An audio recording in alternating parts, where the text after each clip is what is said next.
everyone, welcome back.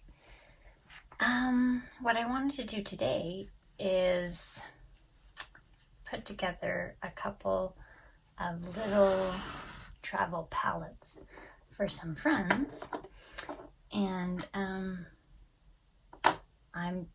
going to try to base them on the Zorn palette. So I had previously filmed a couple of things about the Zorn palette, but it was a while ago and I need to kind of refresh to figure out what colors I want to put in there exactly.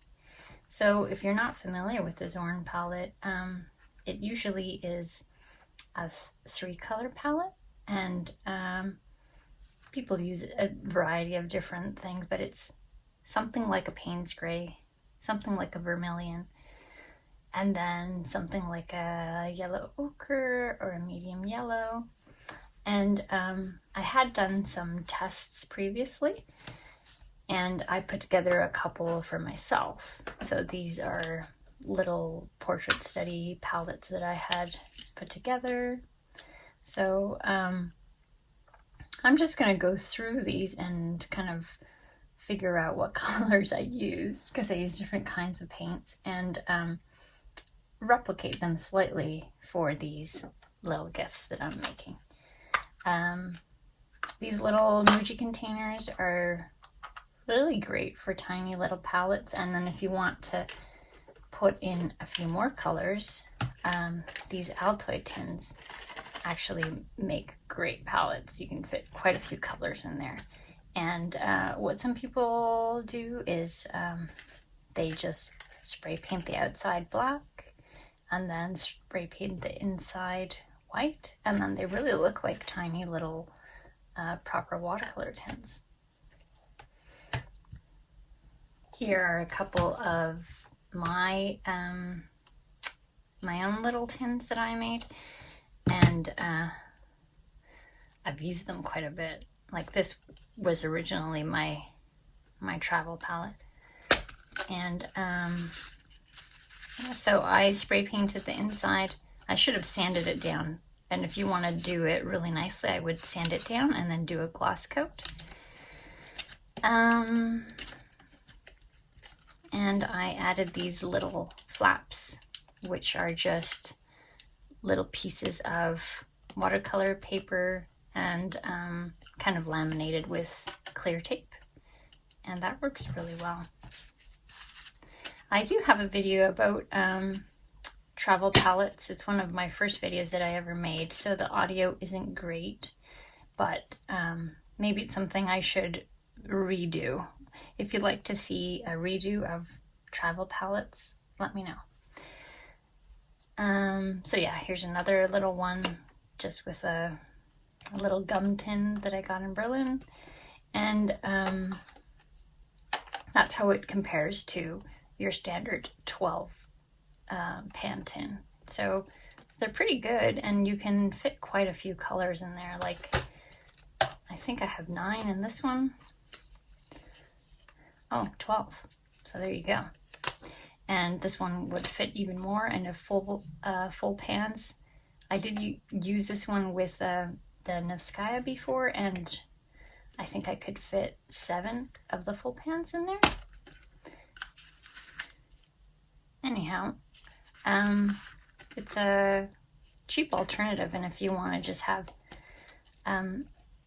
kind of certain colors isolated, it's an idea.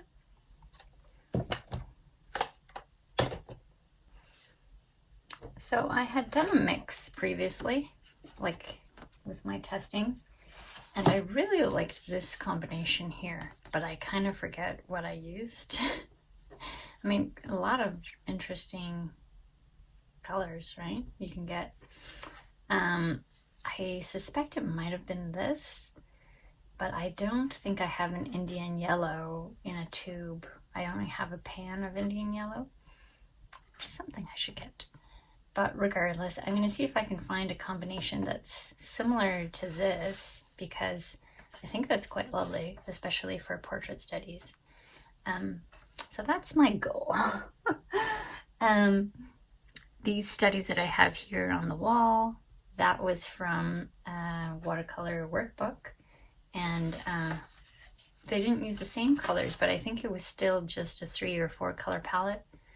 And yeah, you can surprisingly get a wide variety of colors out of just these 3. And although some of them seem muted and maybe you don't get as many greens sometimes, it really does work. I've tried it in a few studies. Unfortunately, I've packed up my things. I'm in the middle of the move and I can't show you other portrait studies that I've done, but we're going to do some swatches. And right now, I think I kind of settled on the yellow ochre. I pre-filled a few pans, and the Payne's Gray, and these are both from Winsor Newton, the Cotman series. And I do have a vermilion from Van Gogh. So these are more student grade paints, but I think that the Van Gogh and the Cotman are really good student grade paints. So I would recommend them if you're starting out, and you get quite a lot of paint in these little guys. These ones are more widely available in Europe, and these ones are more widely available in North America. So I am going to try a few color combos, see what we get.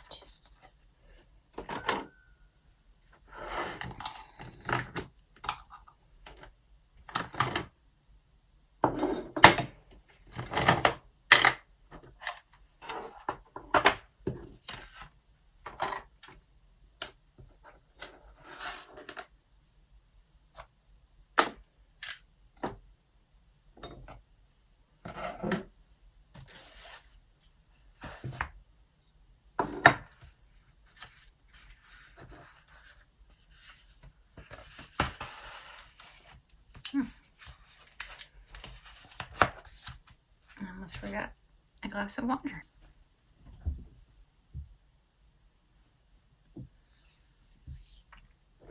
So I do have some leftover paint on here, and I'm not totally sure what they are. I have a feeling this one is the one palette that I was aiming for, which was this one here. So I'm gonna just put a little dollop and verify that. Just, the red, yeah, so that's definitely that guy.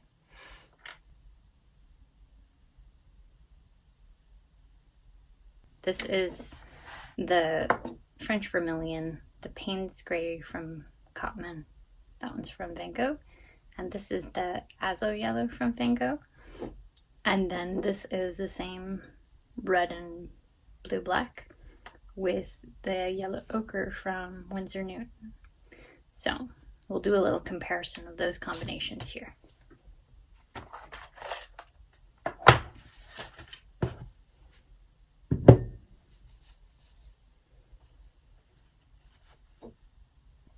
It's basically what I have done here, but I'm gonna just do some for you to show you. And yeah, it's really interesting.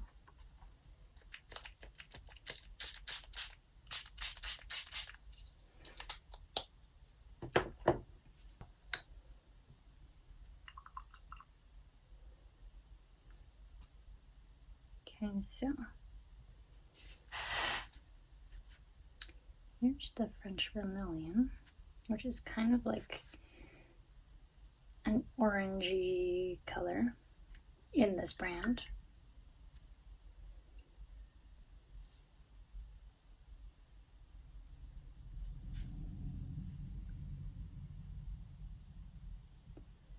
There's the Payne's Gray from Cotman, which I really like actually, this Payne's Gray.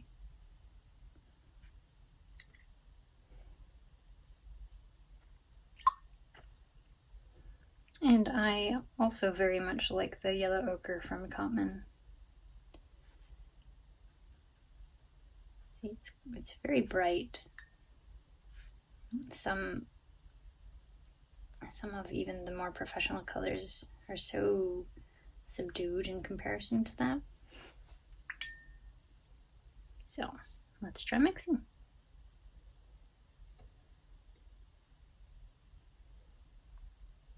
And the point of this is just to see how many variations you can get.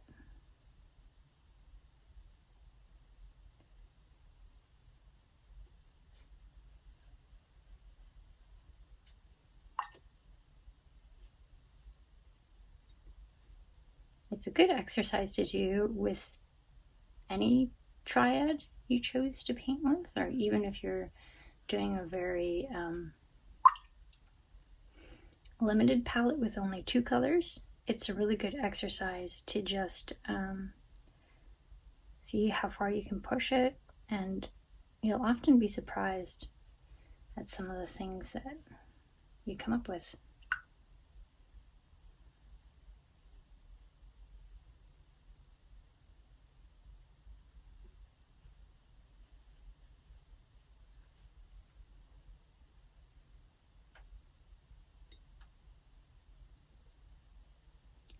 So this is a big reason why I like the Cotman version of Payne's Grey, because it does have quite a blue tinge to it, so you can get actual greens.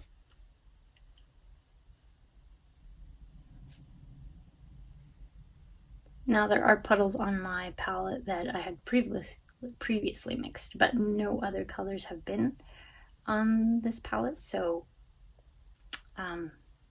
they're all within this palette's combination potential.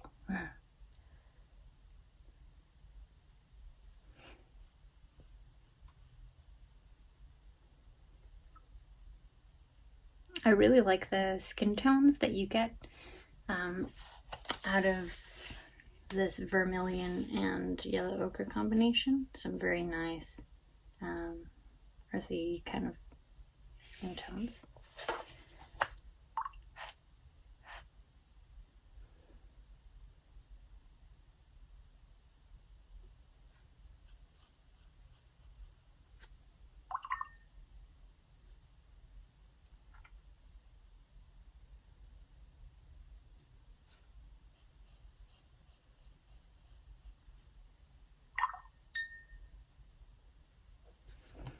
And remember as well that if you just have more pigment in your wash, the color will change quite a bit too, you know, the saturation level.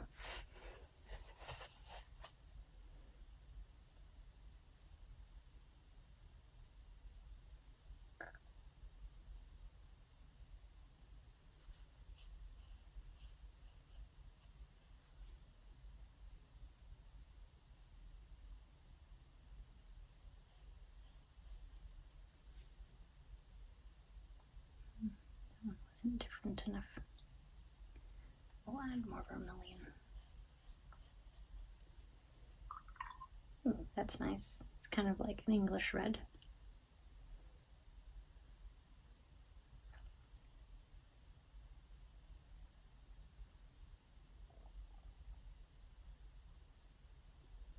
I should probably clean this down a little bit to see what pure colors I can get.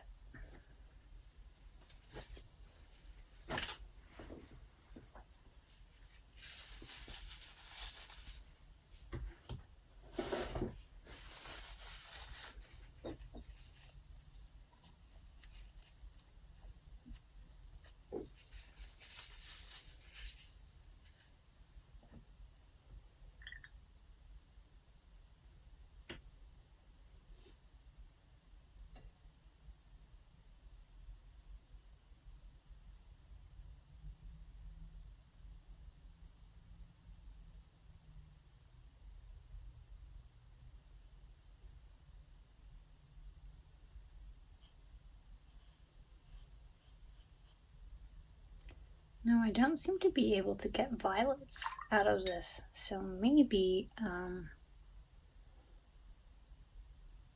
that's why I didn't choose that. I do notice that I have a different red listed here, which is something I need to pull out. A paint from Davinci. So maybe that was the combo that I liked in the end.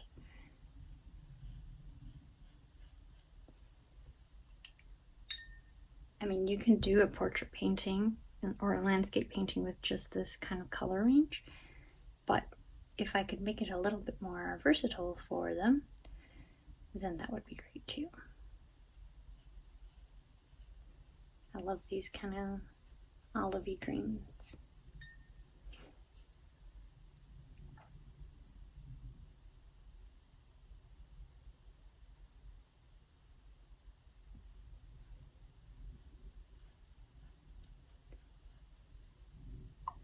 So that's a good kind of little idea of what you can get. We'll try this one, which are the same blue and red, gray blue, and azo yellow. So there's a brighter, more medium yellow.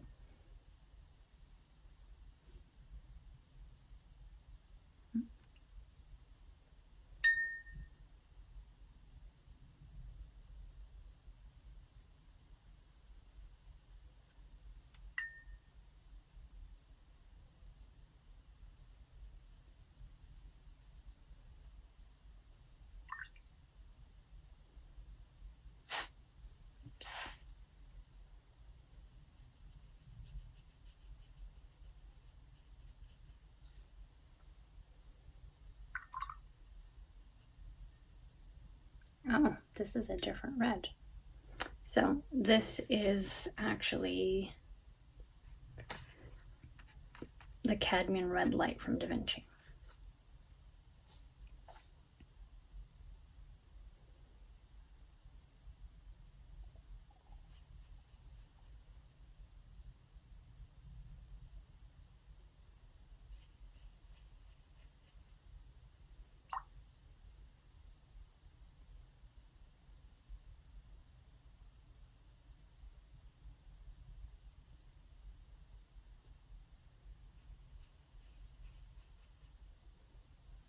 Now these greens with this yellow are much brighter.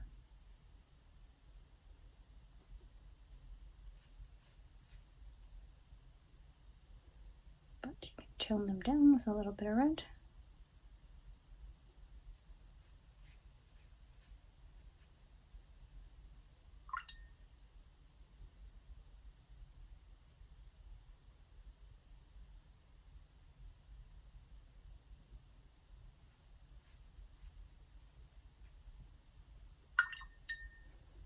That's a pretty nice range.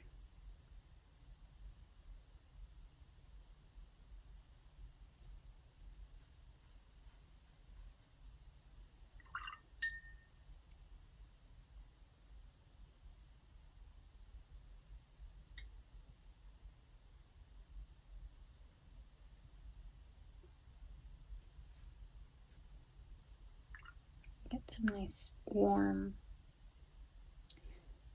brownie shades.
Well, this is a little bit of a brighter combo, which is kind of nice, but I think I like this one's a little bit more romantic. And actually for portraits it would be subtler.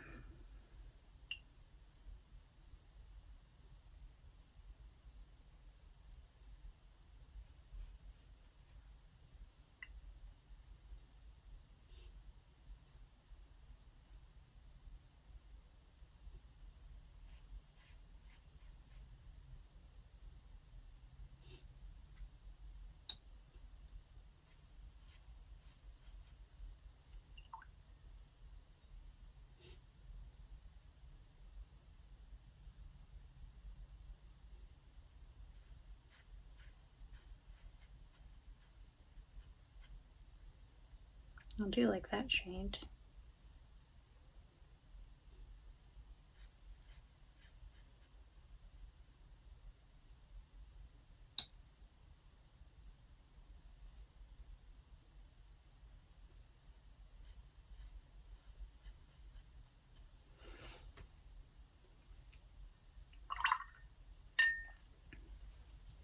I think I'm going to go with this combo for the little mini palettes that I'm making, but I might add in that bright yellow as another, I'm not sure if I'm going to do, maybe I'll do 6 in these little guys.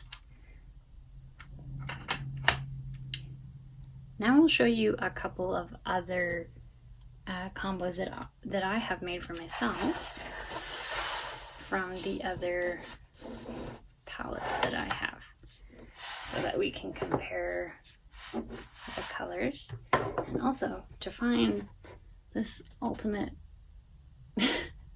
combo, which I so love, and I forgot what I did to get this.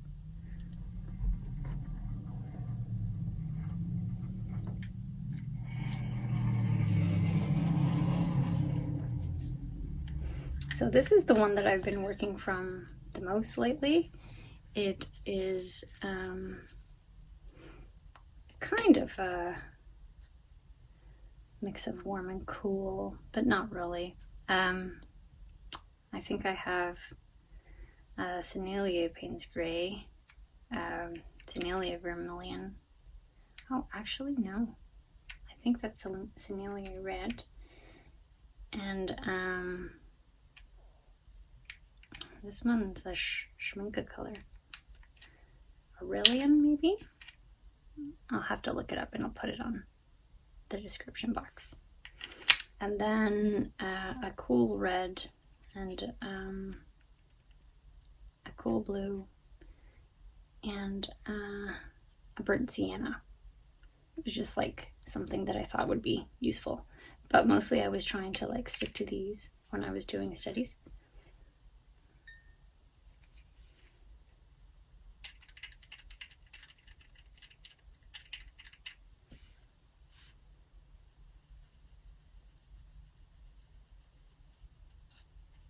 Maybe this was the vermilion.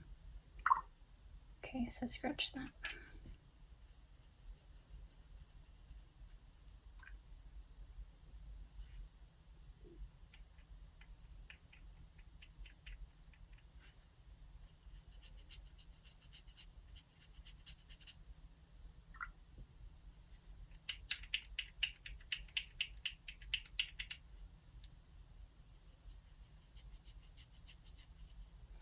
You can tell a bit of a difference between the artist grade and the student grade. The color is a little more vibrant.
It's almost a little bit of granulation happening with these, which I'm a fan of.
You can get quite dark with this combo. Yeah, I don't know how I feel about it, to be honest. I feel like the yellow could be different.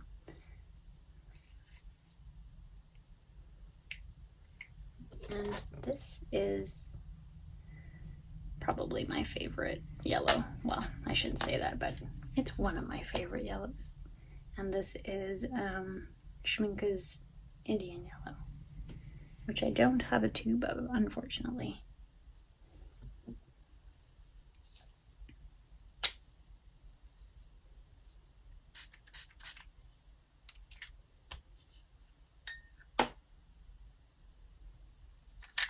So I'm going to try that combo, but with the Indian Yellow instead.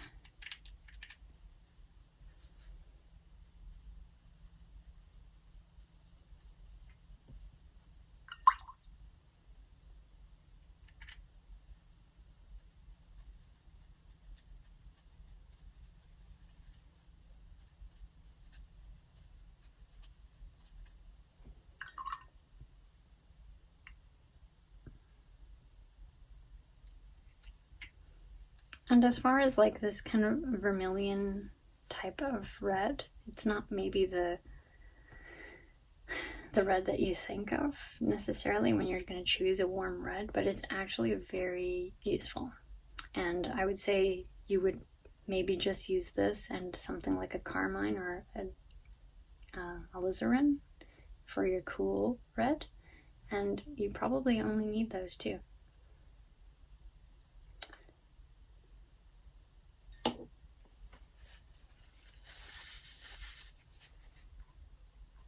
Of course, this is all color preference stuff, but I mean for learning to mix and for the variety of mixes you can get, this is a really great red.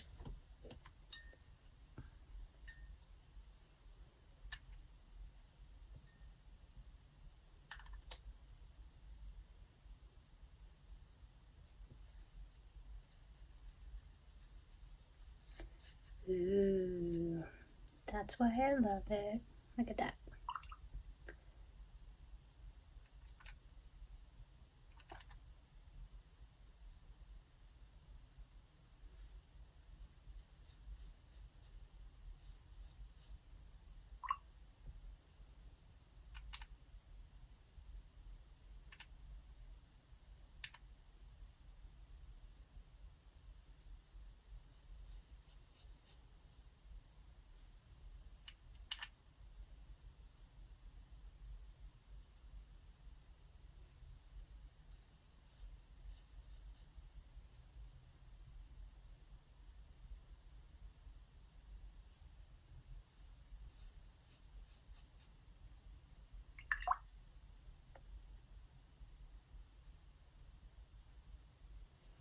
I think this was the mix I was after.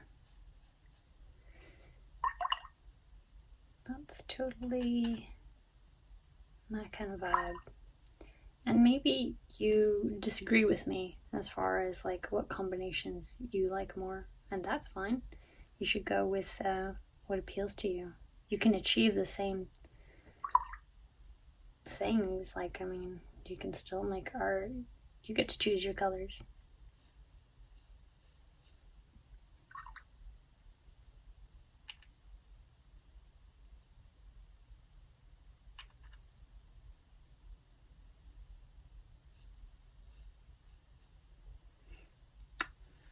I think I love this.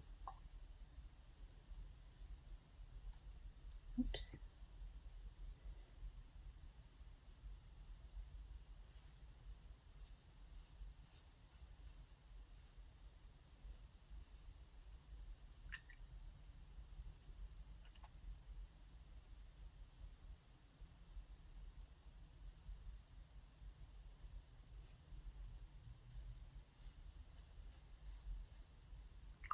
I don't know if I can get a real violet though.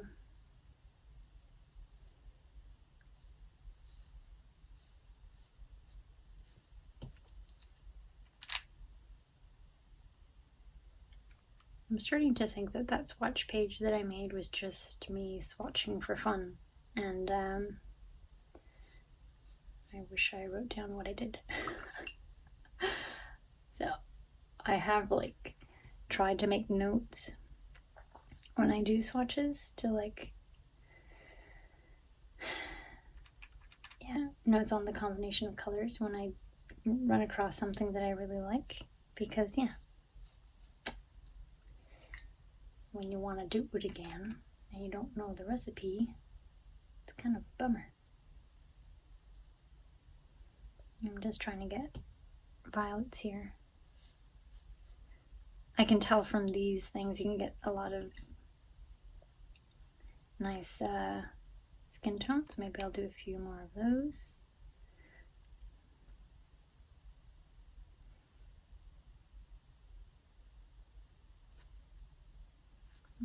It's redder. It's a deeper skin tone.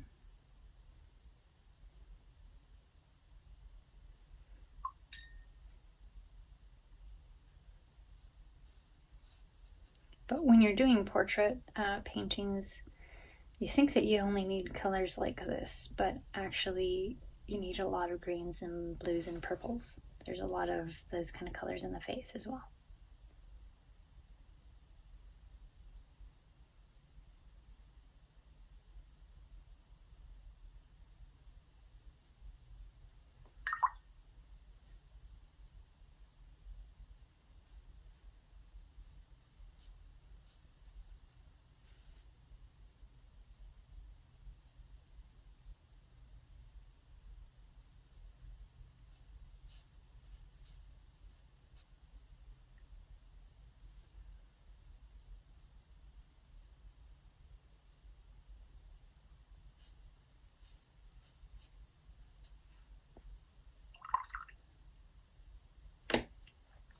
So, I don't know if you agree with me, but I definitely think that some of these colors were in this mix. I must have been mixing with other colors as well.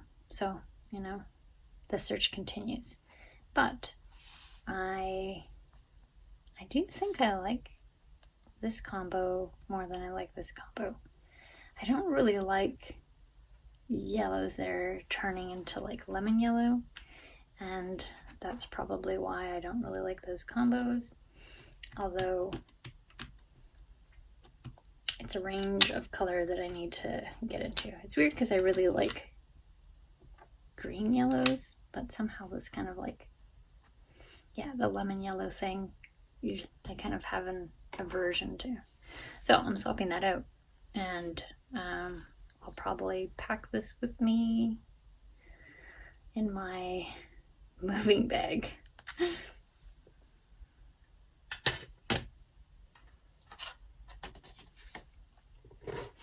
So I did have a few other ones that I had put together, and I'm not sure what the combos were here, so I'm going to give them a swatch. might be the same because I might have just made large pans.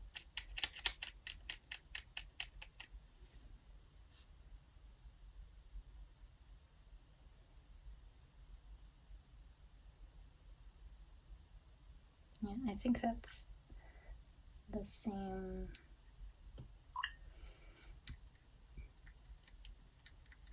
Same vermilion anyways. This is obviously a poured pan. I'm going to assume it's a Sennilier yellow. Perhaps even Sennilier yellow. But it's in that warm. This one actually has a little bit of, oh, I think it's contaminated. It's going to say it has a little bit of green tinge to it. And then this looks like maybe the Van Gogh Payne's Gray. Yeah.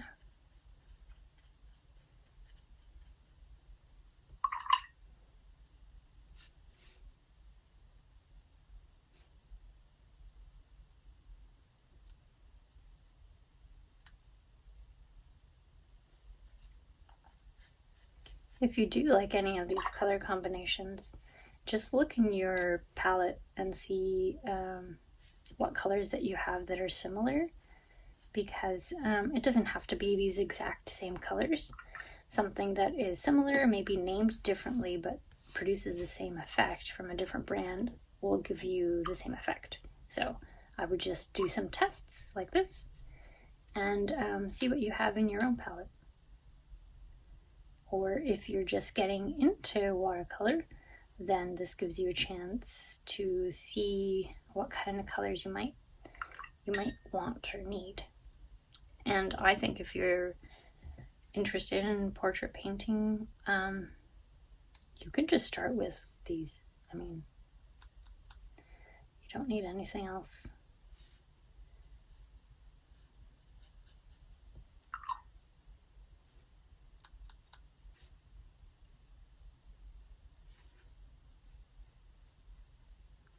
Oh, I think I like this combo. That must be why I filled the pans.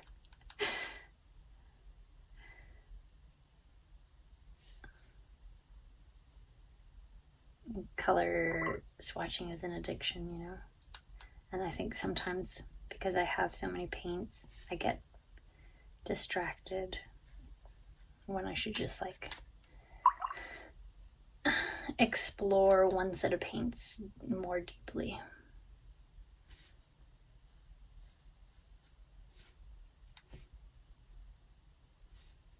You'll learn more about color that way.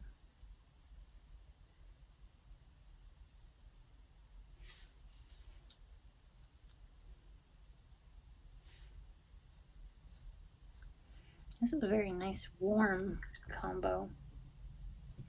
It's very warm.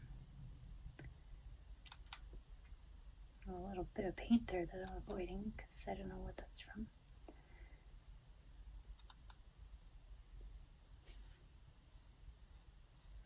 Oh, you can get a really nice green.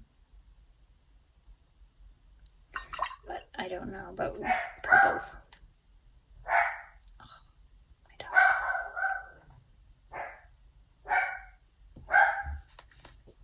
Let's go check on her. So just to make things harder, she's on my lap now.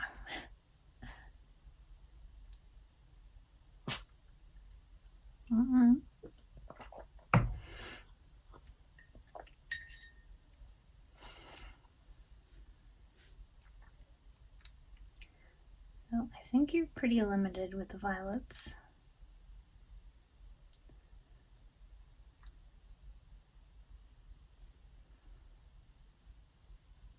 That one's not bad.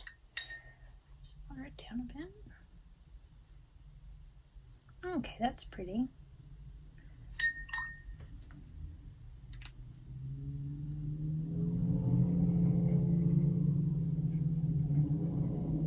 It's a nice sunny day over here, so excuse the ski-doos that are whipping by.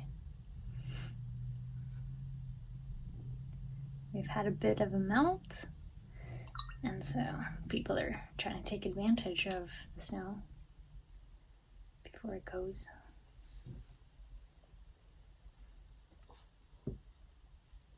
Okay, so I take it back. You can get some good violets there.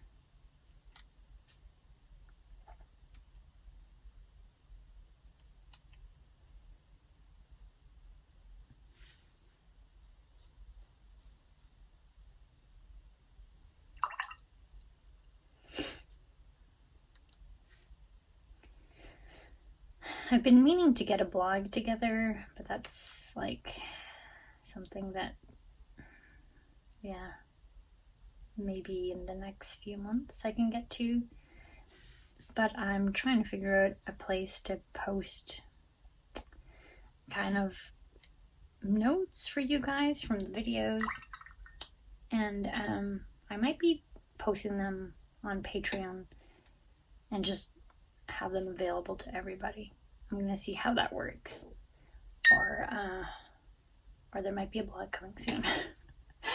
But let me know if you'd be interested in just, say, having a file like this with reference. I mean, I'll put in the pigments beside each other, just like a JPEG that you can download. I don't know if you think that would be handy or not. Let me know.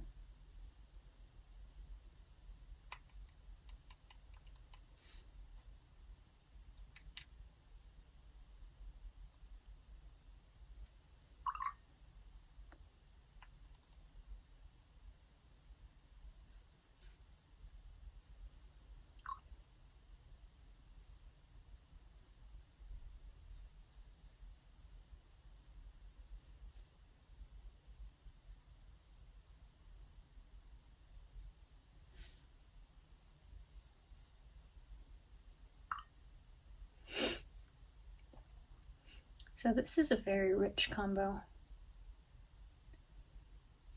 You can get some very intense color, some much more saturated color, and then some very nice flesh tones.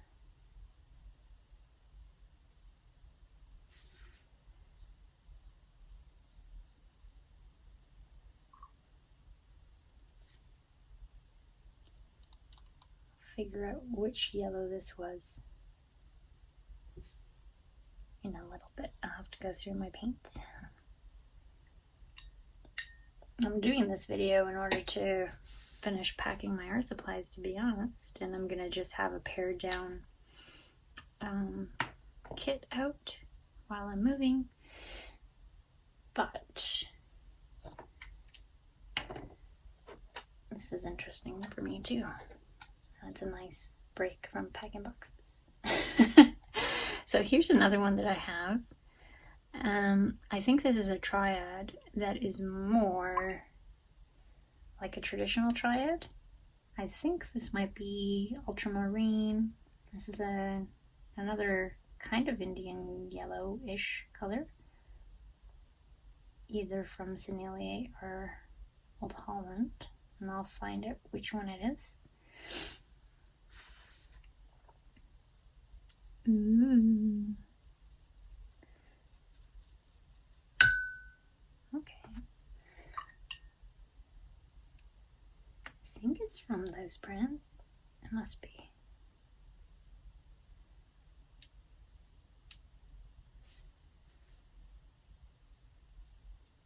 Okay, so that red is different, yeah. That must be the Sennilier red, I think.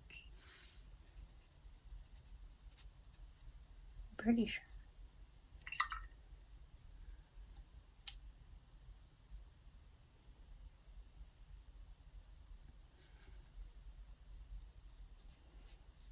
Yeah, so that's ultramarine. Probably from Sennilier, because I had large tubes of those colors. Okay. Nice. So that's kind of a classic triad. So that's actually great. So we can compare what a classic triad looks like in comparison to these ones that have the Payne's gray as the blue.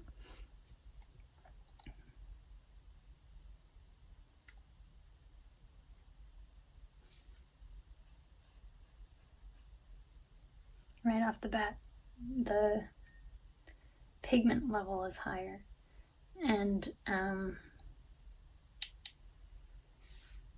mean, this could still work in portraits, but I'm sure you might at this point see how this kind of range of color that's more subdued would be more applicable to painting skin tones.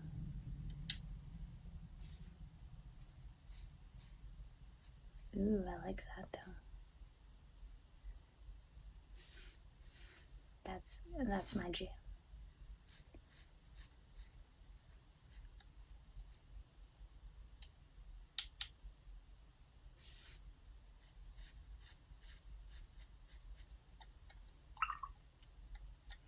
So I hope these tiny little palettes like also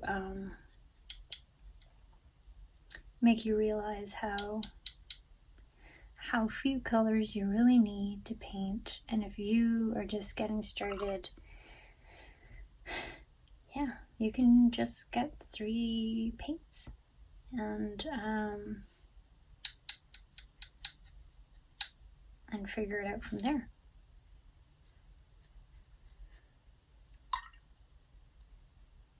I think that we just end up collecting colors, people that love colors, because we mostly just want to see them. And it's kind of an addiction. It's kind of a collection.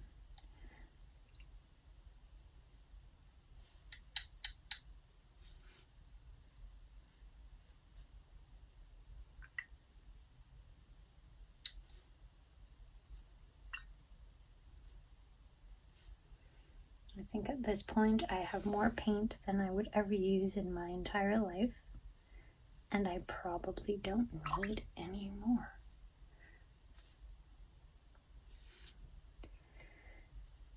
Will that stop me from purchasing a tube or 2 here and there? No. But if I can share it with people, then that makes me happy. And hopefully it makes them happy too.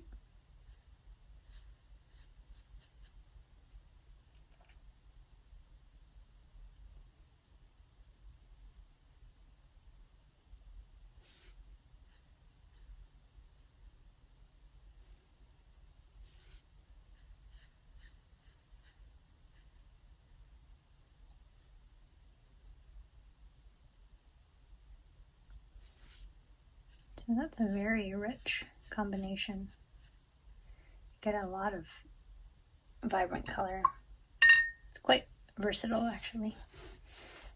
But you'd have to be careful when you're doing portrait paintings that you don't get too huey, you know?